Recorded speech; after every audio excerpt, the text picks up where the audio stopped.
ఇది మతోన్మాత జాడ్యం పట్టిన పల్ల పార్వతికి మాత్రమే, నా ప్రియ హిందూ సోదరులకు కాదు, గమనించగలరు. ఈవిడేమందో ఒక్కసారి చూడండి, పిచ్చ కౌంటర్ ఇద్దాం. దానికంటే ముందు మన ఛానల్ని సబ్స్క్రైబ్ చేయడం మర్చిపోకండి. జై శ్రీరామ్. అందరికి నమస్కారం అండి. ఏ గరేల్స్ హాయ్. అయితే ఈ రోజు నేను ఒక విషయం చెప్తాం అనుకుంటున్నాను. ఏంటంటే ఈ గొర్రెలు ఉన్నాయి కదా, గొర్రెలు ఎక్కువ వాడుతుంటారు కదా ఒక పదాన్ని, అన్యులని పోలి ఉండరాదు అని వాడతారు కదా. నేను బాగా ఆలోచించాను, అన్యుల్ని పోలి ఉండరాదు అంటే అర్థం ఏంటి? అసలు మన యాసిడ్ గా మనం ఉన్నట్టు వాళ్ళు ఉండకూడదు. మనం బొట్టు పెట్టుకుంటాం, వాళ్ళు బొట్టు పెట్టుకోకూడదు. మనం పువ్వులు పెట్టుకుంటాం, వాళ్ళు పువ్వులు పెట్టుకోకూడదు. మనమేమో గాజులు వేసుకుంటాం, వాళ్ళేమో గాజులు వేసుకోకూడదు. మరి మనమేమో చీర కట్టుకుంటాం, మరి వాళ్ళు ఎందుకు చీర కట్టుకుంటున్నారు, వాళ్ళు ఎందుకు బట్టలు వేసుకుంటున్నారు? అన్యుల వలె పోలి ఉండరాదు కదా. మరి ఏసు చెప్పిన మాట వినాలి కదా. ఏసు మాటకు మరి గౌరవం లేదా? ఏసు మాటకు అర్థం లేదా? ఏంటి పార్వతి అంటున్నావు?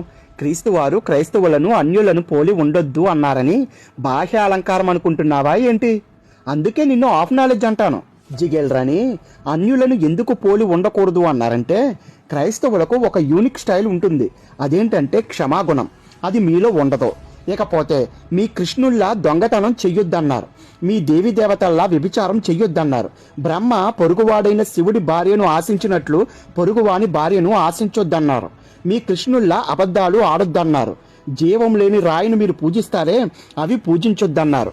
మీ శివుడు విష్ణువుతో సెక్స్ చేసి అయ్యప్పని కన్నాడే, అలా పురుష సంయోగం చేస్తే తోలు తీస్తానన్నాడు. సొంత కూతుర్ని బ్రహ్మ అనుభవించాడే, అలా చేస్తే చర్మం ఒలి చేస్తానన్నాడు.